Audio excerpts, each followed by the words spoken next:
Right. Because they might actually, the campus might be full of students who have turned the student movement in a different direction than this kind of sustainability, corporate social responsibility type framework that STARS is.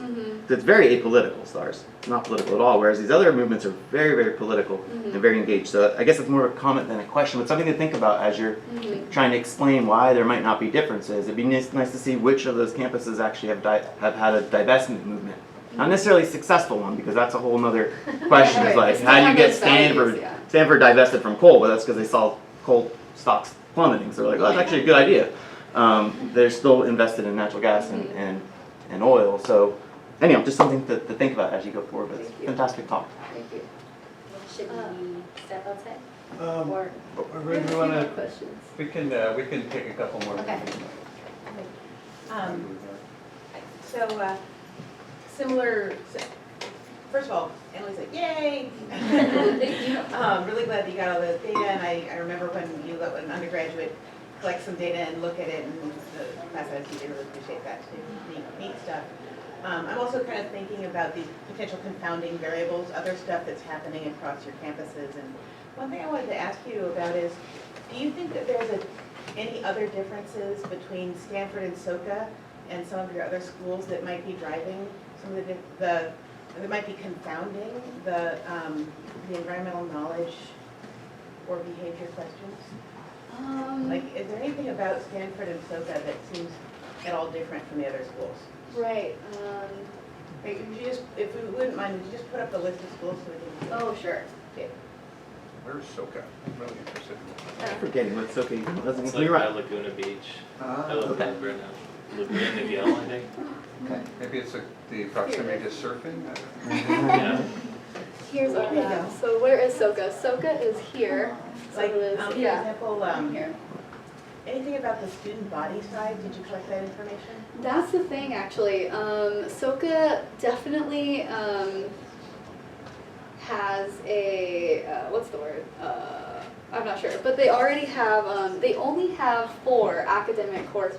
It's a very small liberal arts college, and it only has 4 opportunities of 4 departments. So only 4 options that students can actually major in. And so it wouldn't be hard for a university that size to incorporate sustainability if they wanted to see 100% of their academic departments actually include sustainability. So that is something to also take into consideration of, and something I wrote in my thesis. I'm also looking at this list. Are those the only 2 private? Stanford and SoCA, the only 2 private universities? I believe, is Berkeley private? No. Okay. Not bad, yeah. Not supposed to be. Cal Baptist is private. Cal Baptist Depends on who you is ask. So you Or where you think sit. about environmental knowledge or behavior or attitude, those 2 are the top on your scores, right? Yes. I'm just wondering whether there might be anything else than the stars that might be messing up. Oh, I know, huh? So when you don't see an effect, sometimes it's because you've just got variability that's kind of screwing up. What if you pull those 2 out and just look at the others? Yeah, that's a good point. I like it.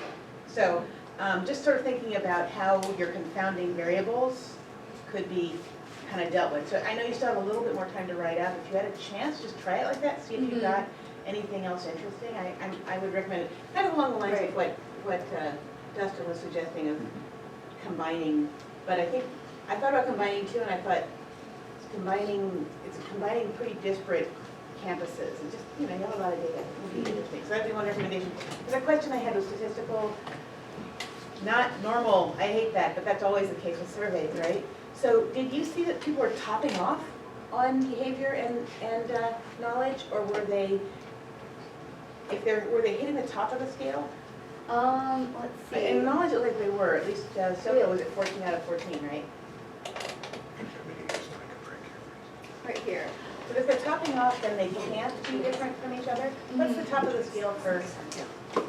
The top of the scale is 18. That's because no one scored over 18, but it was out of 20 points. Out of 20. Out of 20. Okay. Yeah. Brief announcement, committee's going to retire while you continue asking questions, so keep the conversation going, and we will be right back. Cool.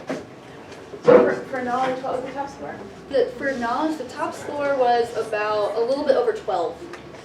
Oh, sorry, no, a little bit around 14. That was the top. So knowledge was kind of topping off, it looks like, right? Mm-hmm. So all the students were doing pretty well Mm-hmm. across maybe all the campuses.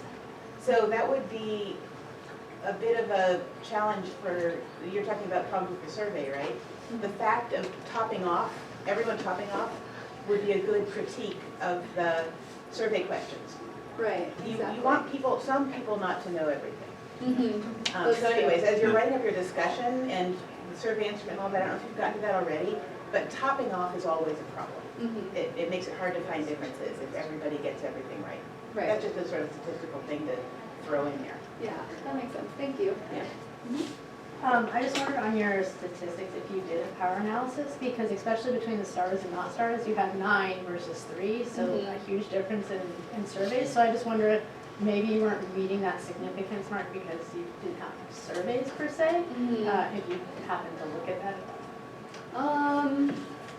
Maybe not so much power analysis, but I did depend on the data analysis through SJSU to take that into account anyway.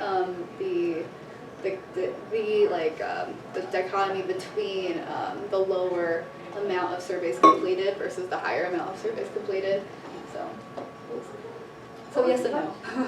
What was the top behavior score? I'm just kind of curious about the whole topping thing. Top behavior score, so this is, here's my pointer. So here's 12, you can barely see that line right here, so I think the top behavior score was maybe like a little bit higher than 12. Not quite 13, but like maybe 12 point. So One. interesting. So the students are topping off on both behavior and knowledge then, Mm-hmm. particularly behaviors. So the folks who are leading sit-ins about divestment are getting the same score as the ones who are recycling. Right. Problem. Okay, cool, interesting. Well, that would be super interesting to just add to your discussion, right? Yeah, definitely. And I have examples of the question actually, and in case anyone was wondering, what is in your survey? Because like I said, there was only 5 items for each question, and so here is just an example. Well, not an example. Here are the attitude items, and so this one was. This was the already example that we went over, and another one is, I believe I can contribute to the solution of environmental issues by my actions. That one's kind of long. More land should be set aside for wildlife habitats, and so. So here's a case where A2 I feel like could be, if you're at Sonoma State and you're like, fuck stars, stars is actually not doing anything, it's making bioswales, I actually want to stop the fossil fuel industry. Mm-hmm. Like, I would answer, disagree on that possibly. Mm. I don't think individual actions are, they're of course, Maybe you more can do sophisticated. something like that, but they're not about like radical transformation, so I might answer that disagree, and then I'll get a bad environmental attitude Right, score for that, exactly. and then like it's just because my But theory of Dr. social Mulvaney change is had different. that and- no. Yeah, but it's all to say like how do you change the world? And it's like I can do little bits around it, but like I want to change the main power structures that are investing in this damn economy that's destroying the planet. Yeah. I can't do anything. I need your help, Mr. Investor at the top of the university, to do that. Right. And I might answer negative, so challenging. Right. Yeah. Definitely. But I think that you can do a qualitative analysis of your across the board answers on each of these questions. Yeah. Mhm. And I think it would be actually interesting, and again, it might be for your PhD, but whatever. It's an interesting data set, and you could probably get a lot of fodder out of where you saw these, you said there's some questions that you got apparently 50-50 splits Mhm. because of things like this, that, oh, well, if you're really an environmentalist, you know that everything's, no. Yeah, no. But no, you know what I'm saying? Right. So you yeah. might want to just get a little more into the details Mhm. in your discussion. Mhm. Yeah, and that 50-50 split, that happened in one of the knowledge items, which is why I would recommend vetting the knowledge questions a little bit more. And I can't specifically remember which question that was. I know it was a longer